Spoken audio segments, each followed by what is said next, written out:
চিকেনের leg piece আর নানরুটি দিয়ে খুব মজা করে খাচ্ছিল সাফিরা। হঠাৎ রাজিন এসে সাফিরার প্লেট দুটো কেড়ে নিয়ে বলল, লজ্জা করে না তোর? একটা পাবলিক বিশ্ববিদ্যালয়ে চান্স পেলি না, অথচ এখানে বসে বসে কবজি ডুবিয়ে খাচ্ছিস।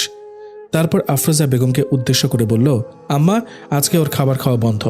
আমি যদি শুনেছি ওরে তোমরা কেউ খাবার খেতে দিয়েছ, তাহলে আমি কি করব ভেবে দেখো। এই বলে গটগট পায়ে প্রস্থান করলো এখান থেকে। এদিকে রাগে দুঃখে চোখের পানি টলমল করছে সাফিরার। তাই সবার থেকে চোখের পানি আড়াল করতে দৌড়ে নিজের রুমে চলে যায়। সবাই দেখলে কি ভাববে? বলবে খাবারের জন্য কাঁদছে। বিশেষ করে তামান্না যদি দেখে তাহলে উল্লাসে মেতে উঠবে। তা তো সে হতে দিতে পারে না, কক্ষণই না। কিছুক্ষণ পর আফরোজা বেগম দরজায় করাঘাত করে বলল, সাফিরা, আমি তোর জন্য খাবার নিয়ে এসেছি, তাড়াতাড়ি খেয়ে নে মা। খালামণির এই কাণ্ড দেখে খুব হাসি পাচ্ছে সাফিরার। একমাত্র ছেলেকে এত ভয় পায় যে শাসনও করতে পারে না, যদি ছেলে রাগ করে বাসা থেকে বের হয়ে চলে যায় সেজন্য। অথচ আফরোজা বেগম কিনা স্বপ্ন দেখে সাফিরাকে তার। So funny. সাফিরা দরজা খুলে তার খালামণিকে বলল, একদিন না খেয়ে থাকলে আমার কিছুই হবে না খালামণি, তুমি বরং এগুলো নিয়ে যাও। তুমি তো জানো আমি না খেয়ে খেয়ে অভ্যস্ত হয়ে গিয়েছি, এখন আর কোনো কষ্ট হয় না। তখন তামান্না এসে বলল, মামি, তুমি ভাইয়ার অবাধ্য হয়ে সাফিরাকে খাবার দিচ্ছ, ভাইয়া জানলে কি হবে ভেবে দেখেছ? আফরোজা বেগম রাগ নিয়ন্ত্রণ করে বলল, সাফিরার খাবার খাওয়া বন্ধ হলে তো তোরও খাবার খাওয়া বন্ধ তামান্না। তুই কি কোনো পাবলিক বিশ্ববিদ্যালয়ে চান্স পেয়েছিস? পাস নাই তো, তাহলে তোর মুখ দিয়ে কিভাবে কথা বের হয়? লজ্জা করে না তোর? আফরোজা বেগমের কথায় রাগে ফুঁসতে ফুঁসতে তামান্না চলে গেল। সাফিরা ড্যাম শিওর এ কথা একসময় না একসময় রাজিনের কানে তুলবে তামান্না। তখন সাফিরার নাজেহাল অবস্থা করবে রাজিন। তাই আফরোজা বেগমকে সাফিরা বলল, এসবের মধ্যে তুমি এসো না, তবুও কথা শোনো না, আমার ভাল লাগে না। এ বলে দরজা লাগিয়ে বেড়ে গিয়ে বসে নিজে নিজে রাজিনের গোষ্ঠী উদ্ধার করতে শুরু করলো। তার মধ্যে একটা হাস্যকর কথা বলল, যেমন তার নাম তেমন তার ব্যবহার, আর দেখতেও। রাজিন অর্থ গাম্ভীর্যশীল। কেন যে খালামণিরা ওনার নাম রাজিন রাখতে গেল আল্লাহ তাআলা জানেন। এ জীবনে বোধহয় এই লোকটার থেকে আমি ছাড়া পাবো না।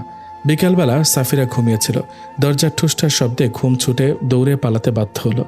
আড়মোড়া ভেঙে দরজা খুলে দেখে রাজিন কতগুলো মোটা মোটা বই নিয়ে দাঁড়িয়ে আছে। ভীষণ বিরক্ত নিয়ে দাঁড়িয়ে রইল সাফিরা। কিন্তু রাজিন এক ধমক দিয়ে বলল, তোর চেহারা দেখতে এখানে এসেছি আমি, বইগুলো ধর। সাফিরা হাতে নিতে রাজিন বলল, ফ্রেশ হয়ে এসে পড়তে বস, আমি আসছি পড়াতে। সাফিরা কিছু না বলে চুপচাপ বইগুলো টেবিলে ধীরাম করে রাখে। পেছন থেকে রাজিন বলে ওঠে, বইকে যত্ন করিস না বলেই আজকে তোর এই দশা। আজকে যদি পড়া না পারিস তাহলে দেখবি তোর একদিনকে আমার যতদিন লাগে। অতঃপর ফ্রেশ হয়ে এসে পড়তে বসে সাফিরা। রাজিন এখনো আসেনি। সাফিরা বইগুলো উল্টে পাল্টে দেখে বড় করে ঢোক গিলে, কারণ সব কেমন কঠিন লাগছে তার কাছে। বিশেষ করে হিসাব বিজ্ঞান বিষয়টি। এতদিন বাংলায় অঙ্ক করে এসেছে, আর এখন কিনা সব ইংরেজিতে করতে হবে। সে মনে করে এই একটা বিষয় তার জীবনকে তেজপাতা বানিয়ে ছাড়বে। তা আর বুঝতে বাকি নেই। রাজিন শুকনো কাশি দিয়ে রুমে এসে সাফিরার মুখোমুখি চেয়ারে বসে বলল, এখন অ্যাকাউন্টিং সাবজেক্টটা বের কর। প্রথমে জাবেদাগুলো ইংরেজিতে শিখবি, তারপর অঙ্কে যাব। এদিকে সাফিরার মাথা ঘুরছে। যেই ইংরেজিকে সে বরাবরই ভয় পেয়ে এসেছে, সেই ইংরেজি এখন তার প্রাণপ্রিয় হিসাব বিজ্ঞানে ঢুকে গেল। এটা মেনে নিতে পারছে না সে। এমনিতেই সারাদিন ধরে না খেয়ে আছে, তার উপর এই নির্মম নির্যাতন সহ্য করতে না পেরে অচিরেই সে চেয়ার থেকে ধপাস করে নিচে পড়ে গেল। বেশ কিছুক্ষণ পর পিটপিট করে চোখ মেলে তাকিয়ে দেখে রাজিন রাগী মুখশ্রী করে তাকিয়ে আছে তার দিকে। সাফিরা কাঁদো কাঁদো মুখশ্রী করে বলল, ভাইয়া, আমি আর পড়ব না, খালামণিকে বলো আমাকে বিয়ে দিয়ে দিতে। বলতে না বলতে রাজিন তেলে বেগুনে জ্বলে উঠে বলল, একটা থাপ্পড় দিয়ে বিয়ের ভূত মাথা থেকে ছাড়িয়ে দেব। কতবার বিয়ে করার শখ তোর, বেয়াদব কোথাকার! লজ্জা করল না নিজের মুখে বিয়ের কথা বলতে? এত বড় ধমক খেয়ে হুঁশ ফিরল সাফিরার। মনে মনে বলে, আমি কার কাছে কি বলে ফেললাম, হায় আল্লাহ! এখন এগুলো বলে আমায় কথা শোনাতে ছাড়বে না ভাইয়া। সাফিরার ভাবনার মাঝে রাজিন বলে, হা কর। সাফিরা চোখ দুটো বড় বড় করে তাকিয়ে আছে। স্বপ্ন দেখছে কিনা সেটাই ভাবছে। না হয় কি এই দিনের বেলায় জেগে জেগে স্বপ্ন দেখছে? এর মধ্যে রাজিন ধারাজ গলায় বলল, চোখ দুটো দিয়ে কি ভস্য করে দিবি নাকি? এভাবে তাকিয়ে আছিস কেন? তাড়াতাড়ি খেয়ে নে, এরপর পড়তে বসবি। সাফিরা কাঁদো কাঁদো মুখশ্রী করে চুপচাপ খাবার খেয়ে নিল। ঘড়ির কাঁটায় রাত 2:02। ঘুমে আচ্ছন্ন হয়ে আসছে সাফিরার চোখ দুটো। কিন্তু রাজিনের জন্য ঘুমাতে পারছে না। অসহায় মুখে একবার ঘড়ির দিকে তো আরেকবার বিছানার দিকে তাকায় সাফিরা। সাফিরার পড়া শুনতে না পেয়ে রাজিন মোবাইল ফোন থেকে চোখ সরিয়ে সাফিরাকে বলল, কিরে, তোর পড়ার শব্দ শুনতে পাচ্ছি না কেন? সাফিরা আর থাকতে না পেরে অসহায়ভাবে বলল, ভাইয়া, আমার খুব ঘুম পাচ্ছে, সকাল সকাল উঠে আবার বাকি পড়াটা কমপ্লিট করব। রাজিন সময় দেখে বলল, আর 30 মিনিট পর। ততক্ষণে আমার অফিসের কাজ কমপ্লিট হয়ে যাবে ইনশাল্লাহ। আমার রুমেই কাজ কমপ্লিট করতে হবে, তোমার রুমে গিয়ে করলে কি সমস্যা? আমার এখন বোর্ড পরীক্ষা চলছে না যে রাত জেগে এভাবে পড়াশোনা করতে হবে। আর মানতে পারছি না তোমার এই অত্যাচার, আমাকে একটু শান্তি দাও। এতটুকু বলে মুখ চেপে ধরে সাফিরা। ঘুমে আচ্ছন্ন হয়ে মাথা আওলাঝালা হয়ে গেছে তার। তা না হলে বাঘের মুখে দাঁড়িয়ে এমন সাহসিকতা দেখায় সে। এদিকে ফোন বন্ধ করে কটমট করে এগিয়ে আসে রাজিন। চেয়ার ছেড়ে উঠে দাঁড়ায় সাফিরা। অবস্থা বেগতিক দেখলে এক দৌড় দিবে বলে ঠিক করে নেয় মনে মনে। এদিকে কটমট করে এগিয়ে আসে রাজিন। যেই না সাফিরা দৌড় দিতে উদ্যত হয় অমনি পড়ার টেবিলের একপাশে লম্বা হাত রেখে পথ আটকে দাঁড়ায়। ভয়ার্ত দৃষ্টিতে তাকায় সাফিরা। জানে না আজকে তার কপালে কি আছে, কেন যে ফটর ফটর করতে গেল। এখন সব ঘুম চোখ থেকে উধাও হয়ে গেছে। একটু আগে উধাও হলে কি এমন ক্ষতি হতো ঘুমের? সব দোষই ঘুমের। তা না হলে কি সে অমন কথা বলতে পারত? দাঁতে দাঁত চেপে রাজিন বলল, খুব সাহসী হয়ে গেছিস দেখছি। আমার মুখের উপর কথা বলতে দুইবার ভাবলি না? আমি ঠিক কি করতে পারি ভুলে গেছিস? সাফিরা দৃষ্টি নামিয়ে নরম গলায় বলল, দুঃখিত ভাইয়া, আমি আসলে ঘুমের জন্য এগুলো বলে ফেলেছি। আর কখনো এমন ভুল হবে না। টেবিল থেকে হাত সরিয়ে একটু দূরত্ব নিয়ে রাজিন দাঁড়িয়ে বলল, আজকে যদি আমি তোকে ছেড়ে দিই তাহলে দ্বিতীয়বার আবারও ভুল করবি। তাই আজকে তোর শাস্তি একটু ভেবে বলল, তুই চেয়ারে বসে ঘুমাবি। তারপর পুনরায় ফোন হাতে সোফায় গিয়ে শুয়ে পড়ে রাজিন। দীর্ঘশ্বাস ফেলে চেয়ারে বসে পড়ে সাফিরা। এটা আজকে নতুন না, এরকম শাস্তি প্রায়ই পেতে হয় তাকে। তাই আজকে আর কান্না পেল না, একটু হাসি আসলো। ভেবেছিল এর থেকে কঠিন শাস্তি দেবে রাজিন। আল্লাহ আকবার ধ্বনিতে মুখরিত চারদিক। সাফিরা পড়ার টেবিলের ওপর মাথা রেখে ঘুমিয়ে আছে।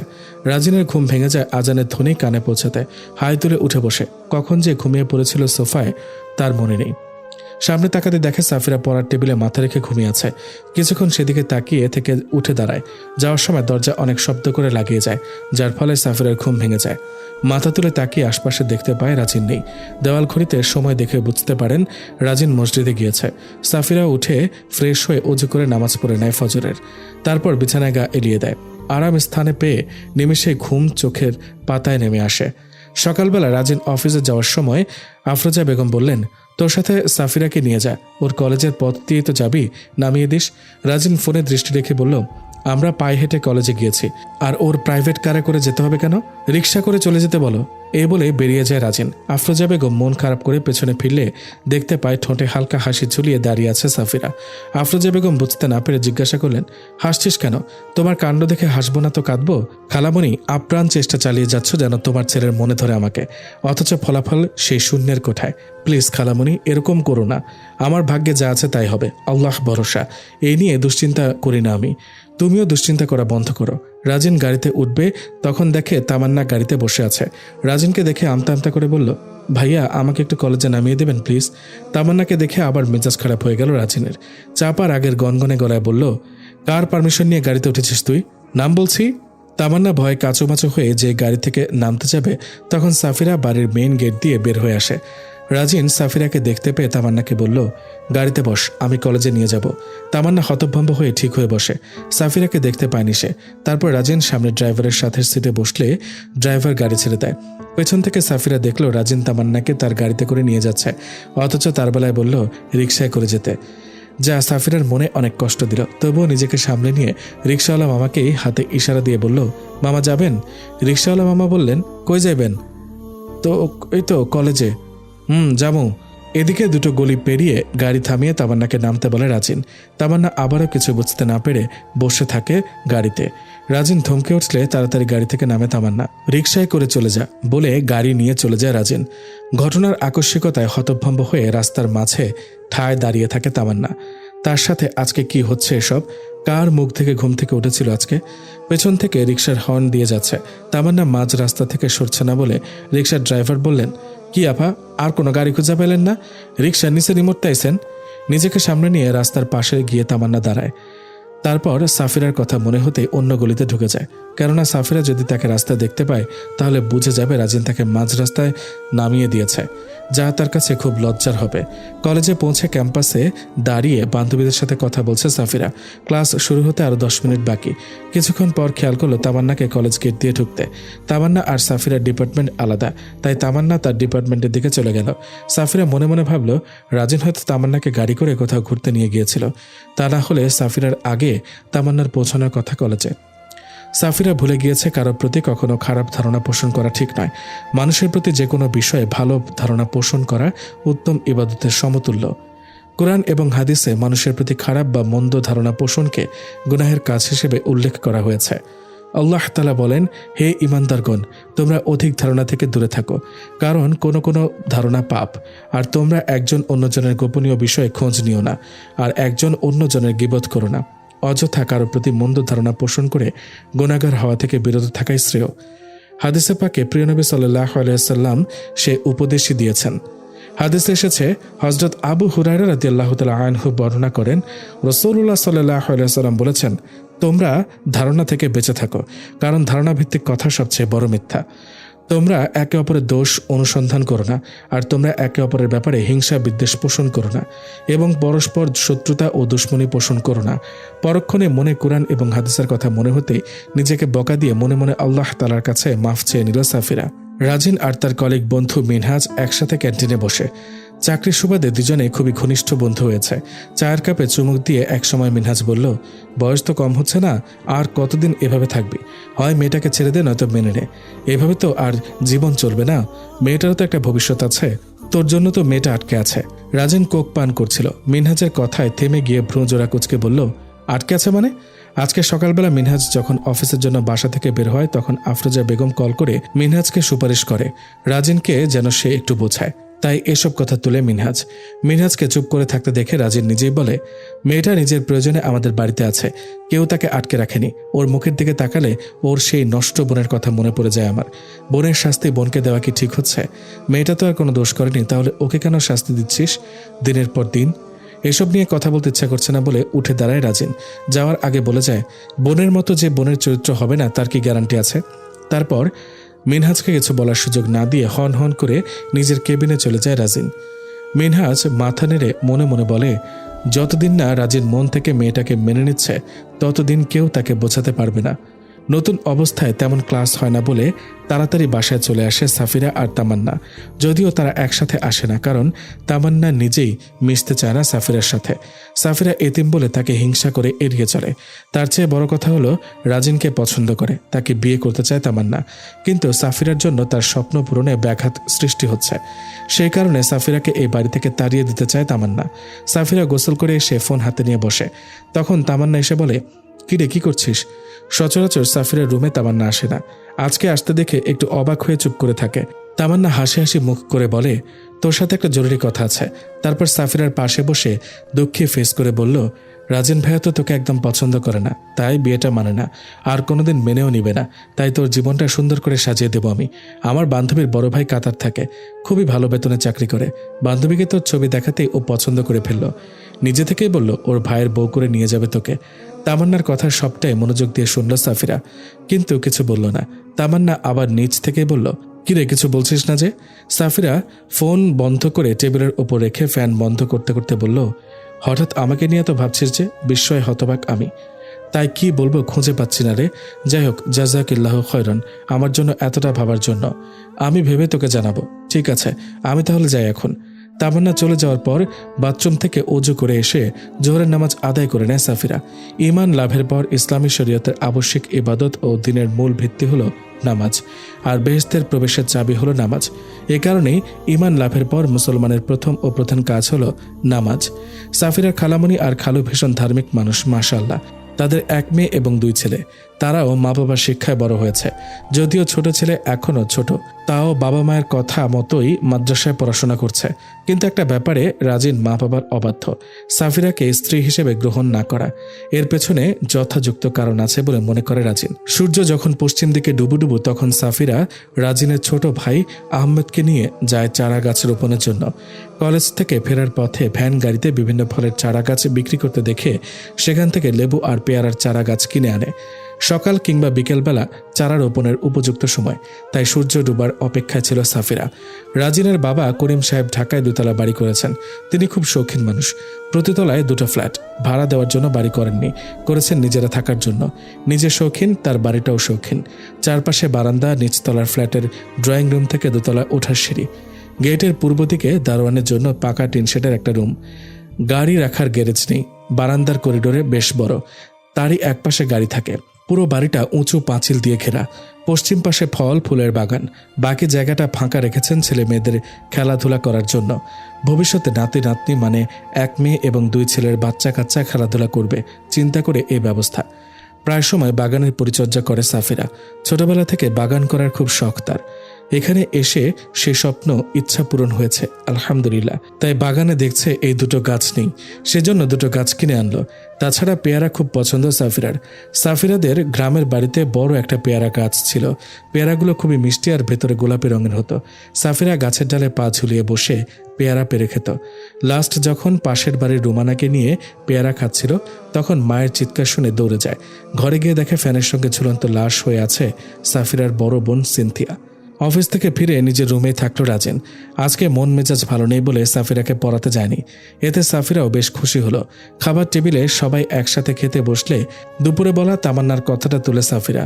এদিকে রাগে মুখ কালো করে তামান্না। আফরোজা বেগম চক্ষু বিস্ফোরিত করে বলল, এসব কি তামান্না? তুই কি জানিস না সাফিরা এবাড়ির বউ? তবু কেন পরপুরুষের কথা ওর কাছে গিয়ে বলিস তুই? করিম সাহেবও বললেন, সত্যি তো, এগুলো কি মা? তামান্না করিম সাহেবের মেজ বোনের মেয়ে আর সাফিরা আফরোজা বেগমের বড় বোনের মেয়ে। দুজনকে খুব স্নেহ করেন তিনি, তাই আদর করে দুজনকে মা বলে ডাকেন। করিম সাহেবের জিজ্ঞাসায় থতমত খেয়ে যায় তামান্না। সে ভাবেনি সবার সামনে এভাবে সবকিছু বলে দিবে সাফিরা। ধিমে যাওয়া গলায় বলল, মামা, আসলে ভাইয়া তো সাফিরাকে স্ত্রী হিসেবে গ্রহণ করছে না, তাই আমি ভাবলাম। এতক্ষণ সবটা নীরবে সহ্য করলো। এবার রেগে গেল রাজেন। বলল, সবাই কি খেতে বসেছ নাকি আলোচনা সভা নিয়ে বসেছ? তারপর সবাই চুপ হয়ে গেল আর রাজিন তাড়াতাড়ি খেয়ে উঠে চলে গেল। তামান্নাও তাই করলো। ও এখন পালাতে পারলে বেঁচে যায়। আজকে রাজিন পড়াতে আসেনি বলে বিছানা ছেড়ে তাড়াতাড়ি ঘুমানোর প্রস্তুতি নিচ্ছিল সাফিরা। তখন আহমেদ এসে বলল, আপু ভাবি আসবো? সাফিরার এক হাতে বিছানার ঝাড়ু, অন্য হাত কোমরে রেখে বলল, তোকে না বলেছি এমন অদ্ভুত নামে ডাকবি না আমাকে? আহমেদ রুমে ঢুকতে ঢুকতে বলল, তোমাকে এভাবে ডাকার পেছনে তো লজিক আছে। এমনি এমনি তো আর ডাকছি না বলো। আগে তুমি আমার আপু ছিলে, তারপর ভাইয়া তোমাকে বিয়ে করলো। আগের আপু বর্তমানের ভাবি, তাহলে কি দাঁড়ালো? আপু ভাবি। সাফিরা ঝাড়ু রেখে মশারি টাঙাতে টাঙাতে মজা করে বলল, তোর ভাই তো আমাকে বউ হিসেবে মানেই না, তাহলে ভাবি হলাম কিভাবে? আহমেদ একটু চিন্তিত ভঙ্গিতে বসে থেকে বলল, আচ্ছা আমাকে একটু বড় হতে দাও, ততদিন তুমি অপেক্ষা করতে পারবে না? কি হবে বড় হয়ে? তখন আমি তোমাকে বিয়ে করে নিব। তবে রে। আহমেদ দৌড়ে পালায়। এদিকে সাফিরা হাসতে হাসতে শেষ, যদিও মুখ চেপে হাসছে, তবুও বেশ অনেকদিন পর মনটা একটু ফুরফুরে হলো। আজকে ঘুমটাও ভালো হবে ইনশাল্লাহ। সাফিরা আর তামান্না কলেজ থেকে ফিরে দেখে রাজিন এর বড় বোন রিমা এসেছে শ্বশুর বাড়ি থেকে। তার 2 মেয়ে, বড় মেয়ে নিপুণ আর ছোট মেয়ে নামেরা। ছোট্ট নামেরাকে দেখে কোলে তুলে নেয় সাফিরা। বাচ্চা মেয়েটা খুবই সুন্দর, মাশাআল্লাহ। সাফিরাকে অনেক পছন্দ করে। এ বাড়ি আসলে সাফিরা সারাক্ষণ কোলে নিয়ে রাখে। বাচ্চারা কোল অনেক পছন্দ করে, তাই সাফিরাকে ভীষণ পছন্দ করে নামেরা। তামান্না বসে কথা বলছে রিমার সাথে। আফরোজা বেগম কাজের বুয়াকে নিয়ে মেয়ের জন্য ভালো মন্দ রান্না করছেন। কথায় কথায় রিমা বলে ফেলল, সিনথিয়া এমনটা না করলে আজকে রাজিনেরও ফুটফুটে বাচ্চা থাকতো। সিনথিয়া যে কেন করলো আল্লাহ জানেন। প্রিয় বড় বোনের কথা মনে হতে চোখের পানি ধরে রাখতে পারল না সাফিরা। নামিরাকে রিমার কোলে দিয়ে দৌড়ে চলে যায়। নিজের রুমে এসে কান্নায় ভেঙে পড়ে সাফিরা। এই দুনিয়ায় তার বাবা মা বোন কেউ রইল না। আর কে আছে তার মতন এমন অভাগী? বাবা মা বোন সবার কত আদরে ছিল সাফিরা, অথচ আজকে অন্যের বাসায় দিন কাটাতে হচ্ছে তাকে। তার জীবনটা তো এমন হওয়ার কথা ছিল না। এগুলো যতই ভুলে থাকতে চায় ততই কেউ না কেউ মনে করিয়ে দেয়। মানুষগুলো কি বোঝে না? সাফিরার বড্ড কষ্ট হয়। মানুষগুলো এত নিষ্ঠুর কেন? ফ্লোরে বসে খাটের ওপরে মাথা রেখে অঝরে কাঁদছে সাফিরা। কাঁদতে কাঁদতে একসময় চোখের পানি শুকিয়ে আসে, কিন্তু এভাবেই বসে থাকে। 10-15 মিনিট পর পেয়ারা মাখা খাওয়ার জন্য আফরোজা বেগম এসে দরজা করাঘাত করে, কিন্তু সাফিরা কোনো সারা শব্দ করে না। তাই আফরোজা বেগম ভাবলেন সাফিরা বোধহয় ঘুমিয়ে আছে, সেজন্য তিনি আর বেশি ডাকাডাকি করলেন না। এর ঘণ্টাখানেক পর ফোনের রিংটোন শুনে মাথা তুলে সাফিরা ফোন হাতে নিয়ে দেখে তার বান্ধবী মিম কল করেছে। কলেজ জীবন থেকে মিমের সাথে পরিচয় সাফিরার। দুজন খুবই ভালো বান্ধবী। কলেজ শেষে একই কলেজে অনার্সে ভর্তি হয়েছে তারা, যেন একসাথে পড়াশোনা করতে পারে সেজন্য। মিমের মা খুব আদর করে সাফিরাকে। যাই হোক, কল রিসিভ করে সালাম দেয় সাফিরা। সালামের জবাব দিয়ে মিম বলল, জানিস আমার জন্য মামা একটা বিয়ের ঘর এনেছেন, কিন্তু পাত্রের ব্যাকগ্রাউন্ড দেখে আমার পছন্দ হচ্ছে না। কিন্তু আমি আম্মুকে কিছুতেই বোঝাতে পারছি না। আচ্ছা তুই একটু আম্মুকে বুঝিয়ে বলবি? আমি জানি আম্মু তোর কথা শুনবে ইনশাল্লাহ। কিরে তুই কিছু বলছিস না কেন? কি আচ্ছা ঠিক আছে। সাফি তুই কি আবারও কান্না করেছিস? সাফিরার কণ্ঠস্বর শুনে বুঝতে পারে মিম। নিশ্চয়ই সাফিরা কান্না করেছে। তাই উদ্গ্রীব হয়ে উঠে জিজ্ঞেস করে কেন কান্না করেছে, কেউ কিছু বলেছে নাকি, অতীতের কথা মনে করে কাঁদছে সাফিরা। উত্তরে সাফিরা কিছু বলে না। এই সময়গুলোতে কাছের মানুষজন যদি এসে জিজ্ঞাসা করে কি হয়েছে, তাহলে আরও বেশি কান্না চলে আসে। তাই সাফিরা কান্না দমাতে ঠোঁট কামড়ে চুপ করে রইল। মিম বুঝতে পারে, তাই বলল, এই বিশাল পৃথিবীটা যিনি সৃষ্টি করেছেন তিনি কি তো সামান্য কষ্টগুলো মুছে দিতে পারবেন না? অবশ্যই পারবেন। আল্লাহ তাআলার ওপর থেকে আস্থা বিশ্বাস হারাবি না একদম। একদিন দেখবি ভাইয়া নিজের ভুল বুঝতে পারবেন, তখন তোকে মেনে নেবেন। কোরআনে আছে, হে ইমানদারগণ, তোমরা সবর ও নামাজের মাধ্যমে সাহায্য প্রার্থনা করো, নিশ্চয়ই আল্লাহ ধৈর্যশীলদের সঙ্গে রয়েছেন। তাই আল্লাহ তাআলার কাছে চাইতে থাক, নিশ্চয়ই আল্লাহ তাআলা কাউকে নিরাশ করেন না। যখন তোর দুঃখগুলো ভুলিয়ে দেবেন তখন তুই নিজেই বলবি, হে আল্লাহ, আমি তো কখনো আপনাকে ডেকে ব্যর্থ হইনি। আচ্ছা সাফি, দুপুরের খাবার খেয়েছিস? সাফিরা দীর্ঘশ্বাস ফেলে বলল, গোসল করে নামাজ পড়ব, আমার জন্য দোয়া করিস। এখন রাখি, পরে কথা বলবো ইনশাল্লাহ। আচ্ছা আচ্ছা, তাড়াতাড়ি যা। আসসালামু আলাইকুম। ওয়ালাইকুম আসসালাম ওয়া রাহমাতুল্লাহি ওয়া বারাকাতুহু। করিম সাহেবের বড় বোন জেসমিন, তার ছোট মেয়ের বিয়ে। জেসমিন এক সপ্তাহ আগে একমাত্র ভাই এবং তার পরিবারকে চলে যাওয়ার জন্য বললেও রাজিনের অফিস এবং ছেলে মেয়েদের পড়াশোনার ক্ষতি হবে ভেবে করিম সাহেব বোনকে কথা দিয়েছে। আল্লাহ চাহেতো বিয়ের 2 দিন আগে যাবে, আর তাই রিমা বাপের বাড়ি চলে এসেছে একসাথে সবাই যাবে বলে। আজকে সেই দিন। আফরোজা বেগম সবাইকে তাড়া দিচ্ছেন তৈরি হওয়ার জন্য। ধীরে ধীরে সবাই তৈরি হয়ে ড্রয়িং রুমে চলে আসে। মেয়েরা সবাই পরিপূর্ণ পর্দা করলেও তামান্না বোরকার সাথে ফ্যাশনেবল হিজাব পরেছে, যা দ্বারা পরিপূর্ণ পর্দা হয় না। প্রথম প্রথম করিম সাহেব আর আফরোজা বেগম তামান্নাকে বোঝাতেন পরিপূর্ণ পর্দা করার জন্য, কিন্তু তামান্না নাছোড়বান্দা, কথা শুনে না, তাই আল্লাহ তাআলার উপর ছেড়ে দিয়েছেন। আল্লাহ তাআলা কাউকে হেদায়েত দান না করলে সাধ্য নেই কারো দিনের পথে আনার, তবে দিনের দাওয়াত দিতে হবে। যাই হোক, বিয়ে বাড়িতে তারা গিয়ে দুপুরে পৌঁছায়। জোহরের নামাজ আদায় করে খাওয়া দাওয়া করে নেয়। তারপর বড়রা নিজেদের মতো কথাবার্তা বলে, মেয়েরা মেয়েদের মতো করে মজা করে। তবে যাই করে না কেন ইসলামের পরিপন্থী হবে এমন কিছু যেন না হয়, তা বড়দের আদেশ।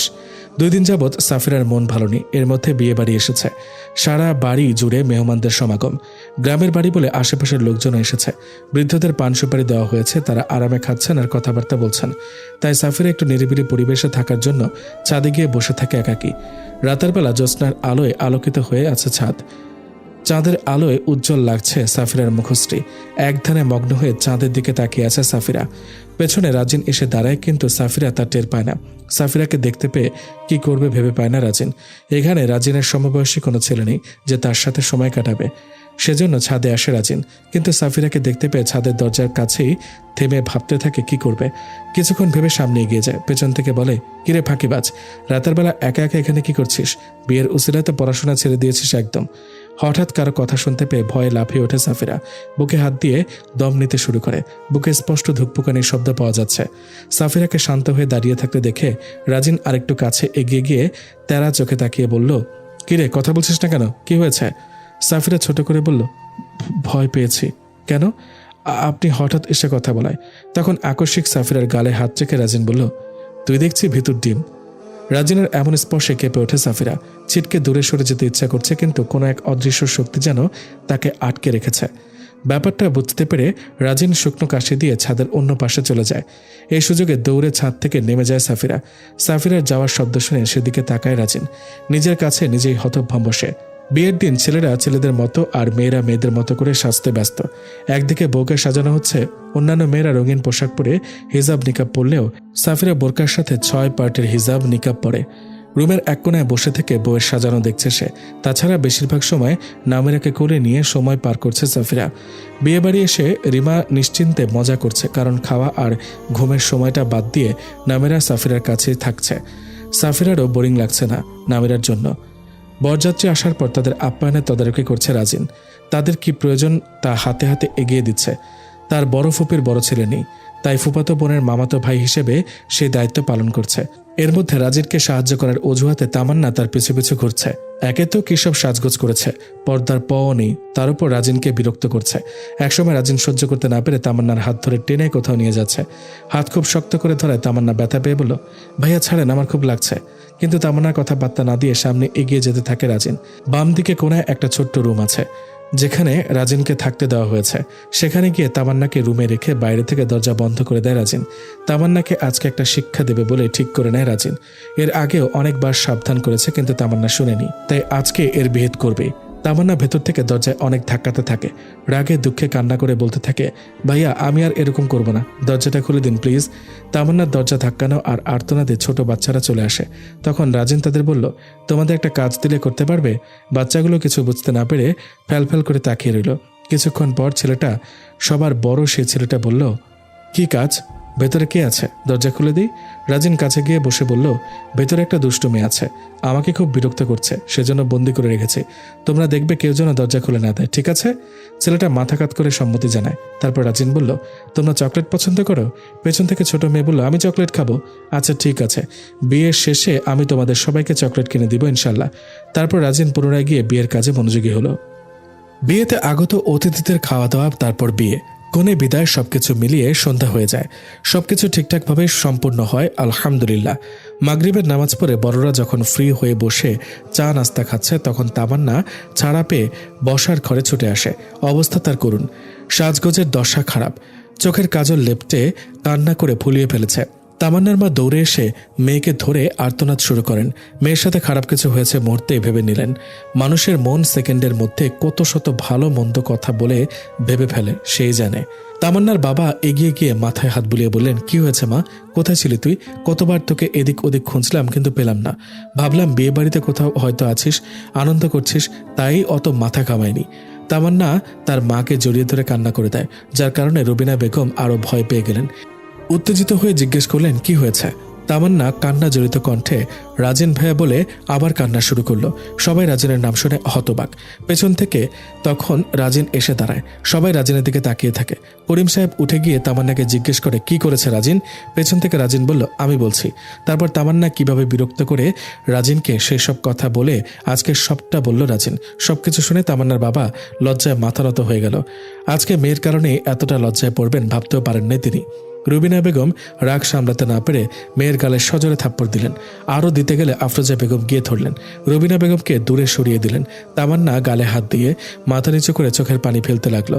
জেসমিন বেগমের স্বামী মানে রাজিনের বড় ফুপা বসা থেকে উঠে এসে সবাইকে শান্ত হতে বললেন। তারপর তিনি সবাইকে বসতে বলে তামান্নাকেও বসতে বললেন। তারপর ইসলামের রেফারেন্স দিয়ে বললেন, আল্লাহ তাআলা সূরা নূরে বলেন, আর মুমিন নারীদেরকে বলো তারা তাদের দৃষ্টিকে সংযত রাখবে এবং তাদের লজ্জাস্থানের হেফাজত করবে, আর যা সাধারণত প্রকাশ পায় তা ছাড়া তাদের সৌন্দর্য তারা প্রকাশ করবে না। তারা যেন তাদের ওড়না দিয়ে বক্ষ দেশকে আবৃত করে রাখে, আর তারা যেন তাদের স্বামী, পিতা, শ্বশুর, নিজেদের ছেলে, স্বামীর ছেলে, ভাই, ভাইয়ের ছেলে, বোনের ছেলে, আপন নারীগণ, তাদের ডান হাত যার মালিক হয়েছে, অধীনস্থ, যৌন কামনা মুক্ত পুরুষ অথবা নারীদের গোপন অঙ্গ সম্পর্কে অজ্ঞ বালক ছাড়া কারো কাছে নিজেদের সৌন্দর্য প্রকাশ না করে, আর তারা যেন নিজেদের গোপন সৌন্দর্য প্রকাশ করার জন্য সজোরে পদচারণা না করে। হে মুমিনগণ, তোমরা সকলে আল্লাহ নিকট তওবা করো যাতে তোমরা সফলকাম হতে পারো। উপরোক্ত আয়াতে আল্লাহ তাআলা নারীদেরকে কিছু নীতিমালা দিয়েছেন, যেগুলো সবগুলোই সামাজিক। আমরা কথা বলবো ঘরের বাইরে পর্দা নিয়ে।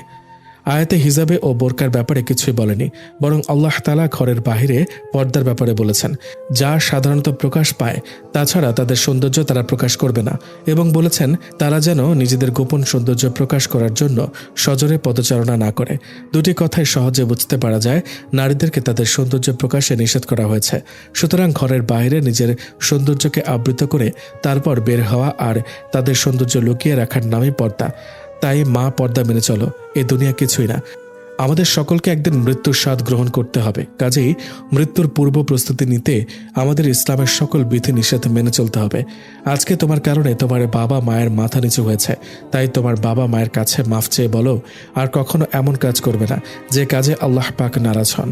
তোমার বাবা মায়ের মাথা নত হয়।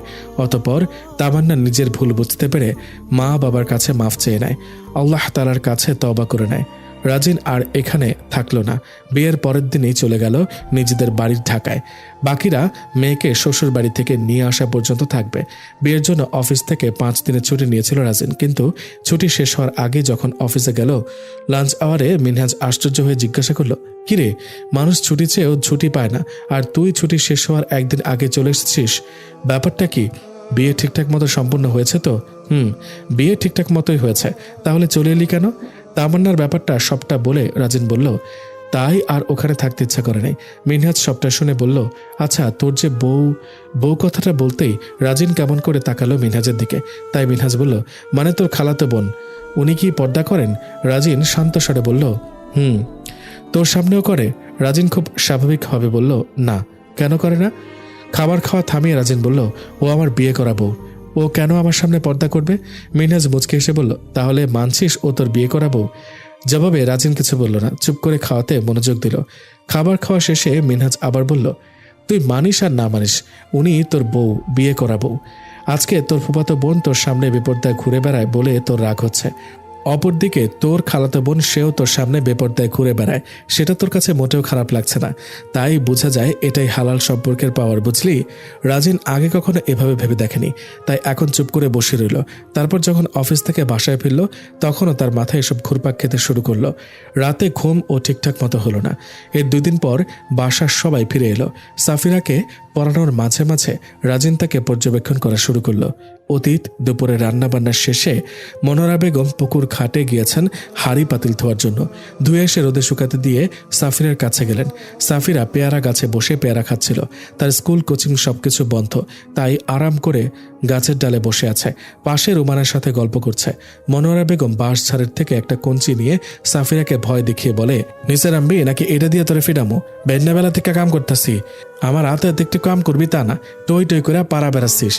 আমি তোর এসব সহ্য করতেছি, পরের মা পিছা দিয়া বাইরে কাম করাইব দেখিস। সাফিরা মায়ের ভয়ে উপরের ডালে উঠে দাঁড়ায় আর বলে, কালকে থেকে তোমার হাতে হাতে সব কাজ করে দেব আম্মা। মেয়ের সব কথা শুনে আরো রেগে গেলেন মনোরা বেগম। বললেন, তোর কালকে আর জীবন আইতো না, তোদের বাপ তো সারছে। এই বলে চোখের পানি ফেলে ঘরের দিকে চলে গেলেন। সাফিরা একটু অলস প্রকৃতির মেয়ে, প্রায় সময় মাকে বলে সাহায্য করবে, কিন্তু সেই দিন আর মনোরা বেগমের ভাগ্যে জোটে না। মনোরা বেগম চোখের পানি মুছে ঘরের কাছে গিয়ে দেখেন দরজা ভেতর থেকে বন্ধ করা। দরজা ধাক্কা দিতে দিতে বললেন, এই সিনথিয়া, গরো কি করতেছস তুই? দরজা বন্ধ করছস কেন? দরজা খুল। অনেকক্ষণ ধরে ডাকার পরও যখন সিনথিয়া দরজা খুলল না, তখন মনোরা বেগম বিলাপ করতে শুরু করেন। আর্তনাদ শুনে সাফিরা দৌড়ে আসে, আশপাশের প্রতিবেশীরা দৌড়ে আসে। তারপর সাফিরার পাশের ঘরের চাচারা এসে কাঠের দরজা কেটে ঘরে ঢুকে। সিনথিয়াকে খুঁজতে দ্বিতীয় রুমে গিয়ে দেখে ফ্যানের সঙ্গে ফাঁস দিয়ে আত্মহত্যা করেছে মেয়েটা। মেয়েটার পা দুটো জড়িয়ে ধরে ঘর কাঁপিয়ে চিৎকার দিয়ে উঠল মনোয়ারা। সাফিরা আপু বলে চিৎকার। এই খবর বাতাসের মতো ছড়িয়ে গেল এই গ্রাম থেকে ও গ্রামে। খবর পেয়ে কয়েক গ্রামের মানুষ বাড়িতে চলে এলো। মনোরা বেগমকে কেউ শান্ত করতে পারছেন না। মেয়ের জন্য পাগল প্রায় তিনি। শেষে জ্ঞান হারিয়ে মাটিতে লুটিয়ে পড়েন। গ্রামের মানুষ পুলিশকে খবর দিলেন। ঘণ্টাখানেক পর পুলিশ চলে এলো। এসে গ্রামের মানুষকে জিজ্ঞাসাবাদ করলো, কিন্তু কেউ কিছু বলতে পারল না, শুধু যা দেখেছে তাই বলল। তারপর পুলিশ সিনথিয়ার লাশ নিয়ে চলে গেল। মৃত্যুর সঠিক কারণ জানার জন্য ময়নাতদন্ত বা পোস্টমর্টেম করা হয়। পোস্টমর্টেম রিপোর্ট দেখে জানা যায় সিনথিয়া 3 মাসের গর্ভবতী ছিল। এই ব্যাপারে মনোরা বেগম বা সাফিরা কিছুই জানত না। তাই গ্রামের মানুষজন শুনে সিনথিয়ার পরিবারকে যা তা বলে কথা শোনাতে শুরু করলো। বলল, সিনথিয়া নষ্টা, বিয়ের পূর্বে অবৈধ সম্পর্ক করে পেটে বাচ্চা পয়দা করেছে, আরও কত কথা। এসব কথা সহ্য করতে না পেরে মনোরা বেগম স্ট্রোক করে মৃত্যুবরণ করেন। সাফিরের বাবা হাই স্কুলের হেডমাস্টার ছিলেন। খুব সুন্দরভাবে চলছিল তাদের জীবন। একটা রোড অ্যাক্সিডেন্টে 3 বছর আগে সাফিরের বাবা মারা যান। তারপর থেকে মনোরা বেগম মেয়ে দুটোকে আগলে জীবন পার করেন। আফরোজা বেগমের আর্থিক অবস্থা অনেক ভালো আলহামদুলিল্লাহ, তাই বোনকে যথাসাধ্য সাহায্য সহযোগিতা করেন এবং সিনথিয়াকে ছেলের বউ করবেন বলে ঠিক করেন। কথা হয় করিম সাহেব এবং আফরোজা বেগম হজ পালন করে এসে তাদের বিবাহ বন্ধনে আবদ্ধ করবেন। ভাগ্যের নির্মম পরিহাস হলো তার উল্টো, বড় মেয়ের আত্মহত্যা। গ্রামের কিছু মানুষের কটূক্তি মেনে নিতে না পেরে মনোরা বেগম পরপারে পাড়ি জমান। করিম সাহেব আর আফরোজা বেগম হজ পালন করতে সৌদি আরব গিয়েছেন। তাই এমন পরিস্থিতিতে সাফিরা একা হয়ে পড়ে। খবর পেয়ে রাজিন আসে। খালাম্মার দাফন কাফন শেষ করে সাফিরাকে সাথে করে নিয়ে যেতে চায় ঢাকা তাদের বাসায়। তখন গ্রামের মানুষ বাধা দিয়ে বলল, তোমার বাপমা হজ করতে গেছে, তাই একটা যুবতী মেয়েকে এভাবে নিয়ে যেতে পারবে না। রাজিন তখন রুক্ষ গলায় বলল, আমি না নিয়ে গেলে ও কার কাছে থাকবে? এখানে থাকলে ওর সিকিউরিটি কে দেবে? তখন গ্রামের মানুষজন বলল, তুমি যে ওর কোনো ক্ষতি করবে না সেটা কিভাবে বুঝবো? তোমার বাসায় বাপ মা নাই, তাই এই পরিস্থিতিতে আমরা এভাবে যেতে দিতে পারুম না। তখন রাজিন বলল, তাহলে কি চান আপনারা? আমি ওকে এখানে একা রেখে চলে যাই? মেম্বার সাহেব গ্রামের মানুষজনের সাথে একমত হয়ে বললেন, তুমি মাইয়াডারে বিয়ে করো, তাইলে সমাধান হবে। রাজিন বিয়ে করতে রাজি হয় না। তখন গ্রামের মানুষ একরকম জোর করে রাজিনের সাথে সাফিরার বিয়ে দিয়ে দেয়। তারপর রাজিন সাফিরাকে নিয়ে ঢাকায় তাদের বাড়িতে যায়। হজ পালন করে করিম সাহেব আর আফরোজা বেগম এসব শুনে কষ্টে ভেঙে পড়েন। তারপর ধীরে ধীরে ভাগ্যকে মেনে নেন। রাজিনকে বুঝান সাফিরাকে মেনে নেওয়ার জন্য, কিন্তু ওরকম ভাবে জোর করে বিয়ে দেওয়ায় মেনে নিতে পারে না রাজিন। একই সাথে দুটো অন্যায় দুনিয়ার বুকে করে গেল সিনথিয়া। না পেল ইহকাল আর না পাবে পরকাল, যার কারণে হাসি খুশি পরিবারটি ছিন্ন বিচ্ছিন্ন হয়ে গেল। ঘরে বাতি দেওয়ার কেউ আর রইল না। দোরগোড়ায় তালা ঝুলে গেল চিরস্থায়ী। অধৈর্য মানুষকে আত্মহত্যার পথে নিয়ে যায়। মানব জীবনে ধৈর্যের চেয়ে কল্যাণকর আর কিছু নেই। ধৈর্যের মাধ্যমে অনেক কঠিন বাস্তবতাকে সহজে মেনে নেওয়া যায়। সবচেয়ে বড় সম্ভাবনা হলো যারা ধৈর্যশীল তাদের সঙ্গে আল্লাহর বিশেষ সঙ্গ থাকে। পবিত্র কোরআনে ইরশাদ হয়েছে, হে মুমিনরা, তোমরা ধৈর্য ও নামাজের মাধ্যমে সাহায্য চাও, নিশ্চয় আল্লাহ ধৈর্যশীলদের সঙ্গে আছেন। একবার রাসূল সাল্লাল্লাহু আলাইহি সাল্লাম আনসার সাহাবীদের কিছু লোককে বলেন যে ব্যক্তি ধৈর্য ধরে তিনি আল্লাহ তাকে ধৈর্যশীলই রাখেন, আর যে অমুখাপেক্ষী হতে চায় আল্লাহ তাকে অভাব মুক্ত রাখেন। ধৈর্যের চেয়ে বেশি প্রশস্ত ও কল্যাণকর কিছু কখনো তোমাদের দান করা হবে না। বর্তমান তামান্নার বাবা মা তাকে আর করিম সাহেবের বাসায় রাখতে চাইছিলেন না। তামান্নাদের বাড়ি কলেজ থেকে প্রায় 3 ঘন্টার পথ, তাই করিম সাহেবের বাসায় থেকে পড়াশোনা করার জন্য তার মা দিয়েছেন। মেয়ের স্বভাবের জন্য তারা পড়াশোনা বন্ধ করে দিতে চেয়েছিলেন, কিন্তু করিম সাহেব আর আফরোজা বেগম তাদেরকে বুঝিয়ে তামান্নাকে আবার নিয়ে আসেন। অন্য দিনের মতো স্বাভাবিক চলছিল সবকিছু। রিমা কিছুদিন থেকে শ্বশুর বাড়িতে চলে গেছে। সাফিরা আর তামান্না কলেজে আসা যাওয়া করে। রাজিন অফিস করে। রাতের বেলা সাফিরাকে পড়াশোনায় সাহায্য করে। করিম সাহেব অবসর সময় ইসলামিক বই পড়েন। আফরোজা বেগম ঘরের টুকটাক কাজ সবার খেয়াল রাখেন। এখন সাফিরা আর তামান্নাও তাকে কাজে সাহায্য করে। একদিন কলেজ শেষে তামান্না বাসায় চলে আসে, কিন্তু সাফিরা আসে না। আফরোজা বেগম মনে করেন হয়তো মিমের সাথে তাদের বাসায় গিয়েছে, কিন্তু মিমকে কল করে জানতে পারে তাদের বাসায় যায়নি। তার চেয়ে বড় কথা, মিম একটু অসুস্থ বলে কলেজে যায়নি। এই কথা শুনে আফরোজা বেগম দুশ্চিন্তায় পড়ে গেলেন। দুপুর গড়িয়ে বিকেল হতে চলেছে, অথচ সাফিরার আসার নাম নেই। করিম সাহেব কলেজ পর্যন্ত যায়, কিন্তু পায় না সাফিরাকে। আফরোজা বেগম রাজিনকে কল করে, কিন্তু রাজিন কল রিসিভ করে না। অফিস শেষ করে সন্ধ্যাবেলা বাসায় ফিরে রাজিন। বাসায় ফিরে দেখে আফরোজা বেগম কান্না করছেন। পাশে করিম সাহেব থমথমে মুখে ঘরে বসে আছেন। কাছে গিয়ে আফরোজা বেগমকে জিজ্ঞাসা করলো, কি হয়েছে, কান্না করছো কেন? সাফিরা আজকে বাসায় ফিরে নাই। তোকে কতবার কল করলাম, কল রিসিভ করলি না কেন? আল্লাহ না করুন মেয়েটার কোনো ক্ষতি হলো না তো? বলতে বলতে আফরোজা বেগম আবার চোখের পানি ফেলছেন। করিম সাহেব বললেন তিনি সাফিরার কলেজ পর্যন্ত খুঁজে এসেছেন, কিন্তু কোথাও খুঁজে পাননি। তখন রাজিন বলল, আব্বা পুলিশে ডায়েরি করলে না কেন? করিম সাহেব বললেন, টেনশনে কিছু মাথায় আসে নাই। রাজিন আর কিছু না বলে গাড়ি নিয়ে খুঁজতে বের হবে বলে বাড়ির মেইন গেট দিয়ে বের হতে নিবে, তখন সাফিরাকে আসতে দেখে। একজন মহিলা তাকে ধরে নিয়ে আসছে আরেকজন পুরুষ সাথে। রাজিন এগিয়ে গিয়ে বলল, কোথায় ছিলি সারাদিন? পাশের ভদ্রলোক বললেন, উনি অসুস্থ, আগে বাসায় যেতে দিন। রাজিন বিচলিত হয়ে বলল, কি হয়েছে? ভদ্রলোক আবারও বললেন, আগে বাসায় যেতে দিন। তারপর রাজিন বলল, আসুন। কলেজ থেকে ফেরার পথে ছিনতাইকারী সাফিরার ফোন ছিনতাই করে দৌড় দেয়। তখন সাফিরা ফোনের জন্য পিছু পিছু দৌড়ে যায়। মেয়ে মানুষ হয়ে তো আর ছিনতাইকারীর সাথে দৌড়ে পারা যায় না। উল্টো বেখেয়ালে রাস্তায় দৌড়ে সিএনজির সাথে অ্যাক্সিডেন্ট করে কপাল কেটে যায়, যার জন্য 5টা সেলাই লাগে।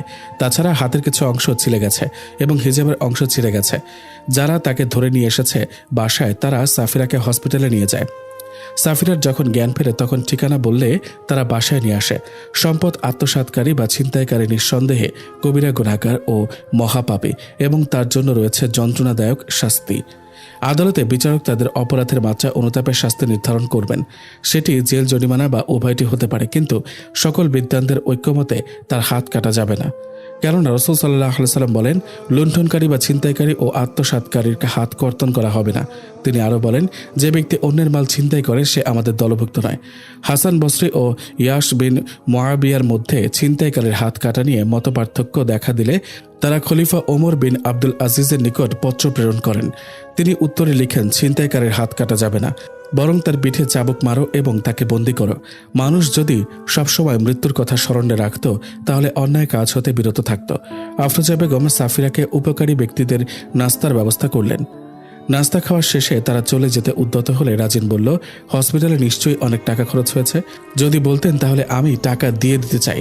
তারা বলতে না চাইলে করিম সাহেব বিনয়ের সাথে বললেন, আপনাদের জাযাকুমুল্লাহ খৈরন। আপনাদের মতো কিছু ভালো মানুষ আছে বলে আজও পৃথিবীটা সুন্দর। না হয় যেভাবে প্রতিদিন দুর্ঘটনা ঘটে চলেছে তাতে ভালো মানুষরা ঘর থেকে বের হতে পারত না, কখন কি হয়ে যায় এই ভয়। তাই আজকে আপনারা টাকাটা রাখুন, আবার কারো বিপদে উপকার করতে পারবেন ইনশাআল্লাহ।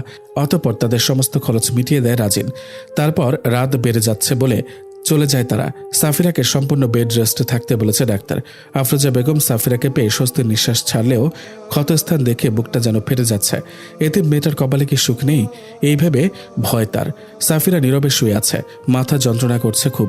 পাশে হাত বুলিয়ে সূরা কালাম পড়ে ফোঁ দিয়ে যাচ্ছে আফরোজা বেগম। তামান্না একবার এসে দেখে গেছে সাফিরাকে, তারপর রাজিন এসে বকাঝকা করে গেছে এজন্য যে একটা ফোনের জন্য পিছু পিছু দৌড়াতে গেল কেন সাফিরা। ফোন তো পেলই না, উল্টো নিজের ক্ষতি করে আসলো। জবাবে নীরব রইল সাফিরা। ফোনটা আফরোজা বেগম কিনে দিয়েছিল সাফিরাকে।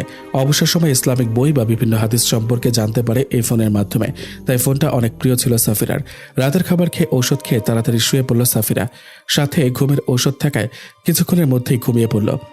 আফরোজা বেগম সাথে ঘুমাতে চেয়েছিলেন, কিন্তু সাফিরা না করে, কারণ সাফিরা জানে করিম সাহেব কখনো স্ত্রীকে ছাড়া থাকেন না, স্ত্রীকে ভীষণ ভালোবাসেন কিনা। সাফিরার সাথে না পেরে আফরোজা বেগম বললেন, তাহলে দরজা ভেজিয়ে ঘুমাস, আমি রাতের বেলা এসে দেখে যাব তোকে। আল্লাহ না করুন ব্যথার জন্য যদি জ্বর আসে। ঠিক আছে, তুমি ভিজিয়ে দিয়ে যাও। আফরোজা বেগম তাই করলেন। গভীর রাতে সবাই যখন ঘুমিয়ে আছে তখন রাজিন পা টিপে টিপে সাফিরার রুমে আসে। সাফিরা ঘুমে আচ্ছন্ন হয়ে আছে দেখে বোঝা যাচ্ছে। রাজিন ধীরে ধীরে সাফিরার পাশে গিয়ে বসে কাঁপা কাঁপা হাতে মাথায় হাত বুলিয়ে দিল। খুব মায়া হচ্ছে মেয়েটার জন্য। তাকিয়ে রইল অপলক, কপালের ক্ষতস্থানে চুম্বন এঁকে দিল। সকালে অফিস আছে ভেবে পাশে শুয়ে পড়ল। রাতে ঘুম না হলে অফিস করতে কষ্ট হবে, তাই ঘুমানো প্রয়োজন। আফরোজা বেগম আর করিম সাহেব তাহাজ্জুদ নামাজ আদায় করার জন্য রাতের শেষ তৃতীয়াংশে ওঠেন। মহান রব্বুল আলামিন প্রিয় নবীজি সাল্লাল্লাহু আলাইহি সাল্লামের উদ্দেশ্যে কোরআনে কারিমে বলেন, এবং রাত্রির কিছু অংশ তাহাজ্জুদ কায়েম করো, ইহা তোমার এক অতিরিক্ত কর্তব্য। আশা করা যায় তোমার প্রতিপালক তোমাকে প্রতিষ্ঠিত করবেন প্রশংসিত স্থানে, মাকামে মাহমুদে।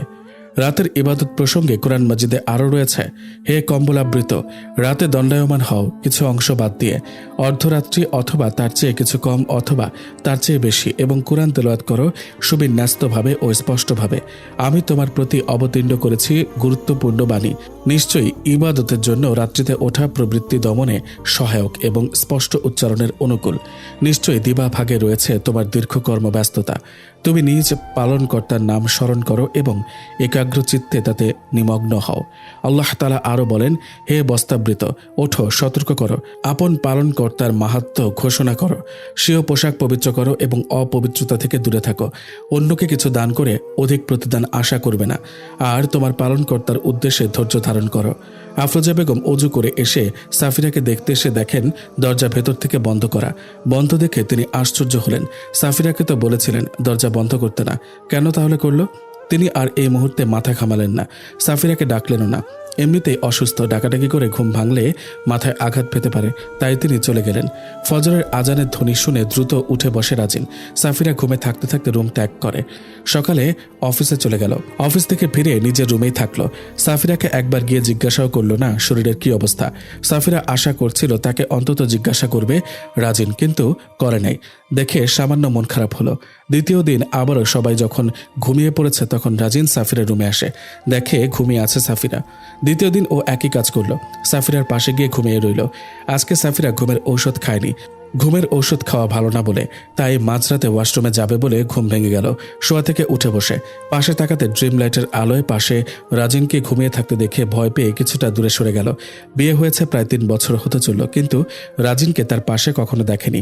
আজকে এভাবে দেখে কপালে নাকের ডগায় চিকন ঘাম বের হতে শুরু হলো। রাজিন ভাইয়া। সাফিরার অস্ফুট স্বরে রাজিন সাড়া দেয় না, গভীর ঘুমে আচ্ছন্ন হয়ে আছে। তাই আগে ওয়াশরুমের কাজ শেষ করে এসে আবারও ডাকলো। এবার কাজ হলো। রাজিনের ঘুম ভাঙল, চোখ মেলে তাকিয়ে বলল, এত রাতে ডাকছো কেন? দিলা তো আমার সুন্দর ঘুমের 13টা বাজিয়ে। সাফিরা মিনমিনে গলায় বলল, ভাইয়া আপনি এখানে ঘুমিয়েছেন কেন? আপনার রুমে গিয়ে ঘুমান নাই কেন? রাজিন ঘুম জড়ানো কণ্ঠে বলল, আমাদের বাড়ি, আমার বউ, আমার যেখানে মন চায় সেখানে ঘুমাবো। তোমাকে বলে দিতে হবে? আমার বউ কথাটা যেন কান গরম করে দিল সাফিরার। এই সম্বোধন আগে কখনো করেনি রাজিন। প্রথমবার করায় সারা শরীর শিরশির করে উঠল। এ কেমন অনুভূতি, সবাইকে বলে বোঝানোর মতো নয়। তার উপর তুমি সম্বোধন, একসাথে এতগুলো সইতে কষ্ট হয়ে যাচ্ছে সাফিরার। রাজিনের পরবর্তী কথা, বেয়াদব মেয়ে, স্বামীকে ভাই ডাকে কেউ, আর যেন না শুনি। ভাইয়া বলেই তো সবসময় ডাকি। আমি বলেছিলাম ডাকতে না, তবে আর ডাকবে না। যদি ভুল করেও ডাকো তাহলে শাস্তি পেতে হবে, কথাটা যেন মনে থাকে। মাথা কাত করে সাফিয়া বলল, আচ্ছা। রাজিন আবারও ঠিকঠাক হয়ে শুয়ে পড়ল আর বলল, অনেক রাত হয়েছে, শুয়ে যাও।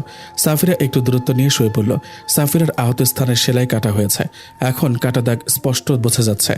আয়নার সামনে দাঁড়িয়ে মন খারাপ হয়ে যায় সাফিরার। তবুও ফোনের জন্য বেশি খারাপ লাগছে। একটু আধটু ফোন ইউজ না করলে সময়গুলো বড্ড বেশি বোরিং লাগে। শুক্রবার ছুটির দিন মিনহাজ আর রাজিন ঘুরতে বেরিয়েছে। ঢাকা বসুন্ধরা সিটিতে এসেছে তারা। রাজিন বিশেষ করে এসেছেন ফোন কেনার জন্য, আর মিনহাজ তার কিছু কেনাকাটা করার জন্য। রেস্তোরাঁয় বসে বার্গার আর ফ্রেঞ্চ ফ্রাই খেতে খেতে মিনহাজ জিজ্ঞাসা করল, কিরে কত দূর আগালি? রাজিন মিনহাজের ইঙ্গিত বুঝতে না পেরে বলল, কিসের? ভাবির সাথে সবকিছু ঠিক করে নেওয়ার চেষ্টা করছি, দেখা যাক কি হয়। ইনশাআল্লাহ ঠিক হয়ে যাবে। ইনশাআল্লাহ। রাজিন আগের মতো আর বকাঝকা করে না সাফিরাকে, তবে খুব কম কথা বলে। পড়াশোনা করতেও জোর করে না, সময় মতো পড়িয়ে দেয়। এরপর সাফিরা ইচ্ছা হলে পড়ে, না হলে পড়ে না। সাফিরা ঘুমানোর জন্য বিছানা ঝেড়ে নিল। ঘুমানোর আগে বিছানা ঝাড়া সুন্নত। রসুল সাল্লাল্লাহু আলাইহি ওয়াসাল্লাম ঘুমানোর আগে বিছানা ঝাড়তে উৎসাহিত করেছেন। হাদিস শরীফে এসেছে, রাসূলুল্লাহ সাল্লাল্লাহু আলাইহি ওয়াসাল্লাম ইরশাদ করেছেন, যখন তোমাদের কেউ শয্যা গ্রহণ করবে তখন সে যেন নিজ লুঙ্গির একাংশ দ্বারা তার বিছানাটা ঝেড়ে নেয়, কারণ সে জানে না যে তার অনুপস্থিতিতে কি কি জিনিস সেখানে এসেছে। সাফিরা বিছানা ঝেড়ে মশারি টাঙানোর সময় রাজিন রুমে এসে ভেতর থেকে দরজা বন্ধ করে দেয়। রাজিনের এহেন কাণ্ডে চমকে ওঠে সাফিরা। মশারির দুই কোণা লাগিয়ে দাঁড়িয়ে রইল। কাছে এসে রাজিন বলল, আর বাকি দুই কোণা কি লাগাবে না? সাফিরা আবার দুই কোণা লাগিয়ে নেয়। এর মধ্যে রাজিন মশারির ভেতরে ঢুকে মশারির চারদিক সুন্দর করে গুজে দিল। তারপর আরাম করে শুয়ে বলল, এই লাইট অফ করে ড্রিম লাইট অন করে দাও। রাত 12টা বাজে, সবাই সবার রুমে ঘুমিয়ে আছে, তাই নিশ্চিন্তে রাজিন শুয়ে আছে। সাফিরাকে দাঁড়িয়ে থাকতে দেখে বলল, দাঁড়িয়ে থেকে মশার কামড় খাবে নাকি ঘুমাতে আসবে? সাফিরা ধীর পায়ে এগিয়ে আসে বিছানায়। বুক তার ঢিপঢিপ করছে। রাজিনের কর্মকাণ্ডগুলো মেনে নিতে খানিকটা বেগ পেতে হচ্ছে। হঠাৎ এমন আচরণ কেন করছে রাজিন বুঝতে পারছে না সাফিরা। প্রায় 1 মাস যাবৎ এমনি চলছে। এখন একটু স্বাভাবিক হয়েছে সাফিরা। আগের মতো আনইজি ফিল হয় না, বরং অন্যরকম এক ভালো লাগা কাজ করে। সাফিরা যখন পড়া কমপ্লিট করতে লেট হয় তখন বিছানা ছেড়ে মশারি টাঙিয়ে অপেক্ষা করে রাজিন। তাছাড়া সাফিরার সাথে অনেক কথা বলে। সাফিরার মন খারাপ থাকলে কারণ জিজ্ঞাসা করে মন ভালো করার চেষ্টা করে। তবে সবার সামনে আগের মতোই থাকে রাজিন, যেন সে সাফিরাকে পছন্দ করে না। প্রথম ব্যাপারটা বুঝতে না পারলেও পরে সেটা বুঝতে পারে সাফিরা। তবে এই লুকোচুরি খেলার কারণ খুঁজে পায় না সাফিরা। সে তো তার বিয়ে করা বউ। তবে এই লুকোচুরির আশ্রয় কেন নেয় রাজিন? একদিন তামান্নার রুমে খাবার পানি শেষ হয়ে যায়। পানির জগ নিয়ে ডাইনিংয়ে আসে পানি নিতে। পানি নেওয়ার এক পর্যায়ে দেখতে পায় এদিক ওদিক তাকিয়ে রাজিন সাফিরা রুমে ঢুকছে, যেন সে চুরি করতে যাচ্ছে লুকিয়ে। সবাই জানে রাজিন সাফিরাকে পড়ানোর জন্য তার রুমে যায়, পড়িয়ে আবার চলে আসে, থাকে না। কিন্তু এই মাঝরাতে এভাবে যেতে দেখে তামান্নার মনে সন্দেহ জাগে। যদিও তারা স্বামী স্ত্রী, কিন্তু রাজিন তো আর মানে না। এরকম কয়েক রাত দেখে তামান্না শিওর হলো রাজিন তাকে মেনে নিয়েছে বউ হিসেবে, তাই আর ব্যাপারটা নিয়ে ঘাটাঘাটি করলো না। কিন্তু একদিন রাজিন রুমের বাল্ব নষ্ট হয়ে যাওয়ায় নতুন বাল্ব লাগাতে লম্বা টুলের ওপর দাঁড়িয়ে সাফিরাকে বলল যে লাইনে বাল্ব লাগাবে ওই লাইনের সুইচ অফ করে দিতে। কিন্তু ভুলবশত সাফিরা অন্য লাইনের সুইচ অফ করে দিয়ে চলে গেল। এদিকে রাজিন বাল্ব লাগাতে গিয়ে হঠাৎ বাল্ব জ্বলে ওঠায় হাত থেকে ফেলে দিল। নিচে পড়ে ভেঙে চুরমার বাল্ব। ভীষণ রাগ হলো রাজিনের, আর তাই রাগ মিটাতে সাফিরাকে ডেকে এনে ইচ্ছা মতো বকাঝকা করেছে। যার কারণে সাফিরা নিজের রুমে এসে অনেক কান্নাকাটি করে। সে জানে তার ভুল হয়েছে, তাই বলে এভাবে বকবে রাজিন? তামান্না সবকিছু দেখে রাজিনের ওপর প্রতিশোধ নিতে সাফিরাকে বলল, নিষ্ঠুর রাজিন ভাইয়া শুধু শুধু তোকে কতগুলো ছাড়ি দিল। তোকে যদি বউ হিসেবে মানতো তাহলে কি এভাবে ছাড়ি দিতে পারতো? পারতো না। তোর জন্য অনেক মায়া হচ্ছে রে। আজকে এতিম বলে ভাইয়া তোকে এরকম ব্যবহার করতে পারছে। সাফিরা চোখের পানি মুছে বলল, ব্যবহার করছে মানে? দেখিস না যখন যা ইচ্ছা তাই করছে তোর সাথে। সাফিরাকে আর কিছু বলার সুযোগ না দিয়ে চলে গেল তামান্না। সাফিরা তামান্নার বলা কথাগুলো ভাবতে থাকে। প্রতিদিনের মতো রাতের বেলা যখন রাজিন ঘুমাতে আসে তখন সাফিরা বলল, আমাকে এভাবে ব্যবহার করছেন কেন? আমি এতিম বলে, আমার কেউ নেই বলে যাচ্ছে তাই করে চলেছেন? আমাকে কি মানুষ বলে মনে হয় না আপনার? এ বাড়িতে আসার পর থেকে আপনার অত্যাচারে গুমড়ে মরছি আমি। প্লিজ দয়া করুন আমাকে। আমি আর সহ্য করতে পারছি না আপনাকে। কি করেছে আমি তোমার সাথে? তুমি যেন ভালো কোনো বিশ্ববিদ্যালয়ে ভর্তি হতে পারো তার জন্য দিনরাত তোমাকে পড়াশোনা করিয়েছি, পড়াশোনা করার জন্য শাসন করেছি। এগুলো তোমার অত্যাচার? খেতে না দিয়ে পরে আবার নিজেই নিজের হাতে খাইয়ে দিয়েছি, এগুলো অত্যাচার? স্বামীর অধিকার নিয়েও তোমাকে ব্যাড টাচ করিনি, তাহলে কোনটাকে তুমি ব্যবহার সম্বোধন করছো বলো? সাফিরা চুপ করে রইল। রাজিন আর কথা না বাড়িয়ে হাতে থাকা শপিং ব্যাগটা সাফিরাকে দিয়ে চলে যায় রুম থেকে। শপিং ব্যাগটা খুলে দেখে নতুন মোবাইল ফোন, দেখে বেশ দামি মনে হচ্ছে। আবারও কান্না করে দেয় সাফিরা। তামান্নার ফাঁদে পা দিয়ে অনেক বড় ভুল করে ফেলেছে সাফিরা। এখন বুঝতে পেরে অনুশোচনায় দগ্ধ হচ্ছে। সাথে সাথে দৌড়ে রাজিনের রুমে যায়, কিন্তু রাজিন নিজের রুমে নেই। বাড়ির মেন গেট ভেতর থেকে বন্ধ করা, তাই ছাদে গিয়ে দেখে একপাশে রেলিং ধরে দাঁড়িয়ে আছে রাজিন। সাফিরা দৌড়ে গিয়ে পেছন থেকে জাপটে ধরে কান্নায় ভেঙে পড়ে আর মাফ চেয়ে বলে, আমাকে মাফ করে দিন, এরকম জঘন্য বাক্য আমি আর কখনো মুখেও উচ্চারণ করব না ইনশাল্লাহ। রাজিন সামনে ঘুরে বলল, মাফ করে দিয়েছি, এতগুলো দিন স্ত্রীর হক আদায় না করার জন্য আমাকেও মাফ করে দাও। মাফ করে দিয়েছি। তারপর নিজের স্ত্রীকে খুব শক্ত করে জড়িয়ে ধরে রাজিন। এ এক অদ্ভুত সুখের মুহূর্ত। অতঃপর রাজিন সাফিরাকে মেনে নিয়েছে শুনে করিম সাহেব আত্মীয় স্বজন, পাড়ার প্রতিবেশী এতিম শিশুদের খাওয়ানোর আয়োজন করেন।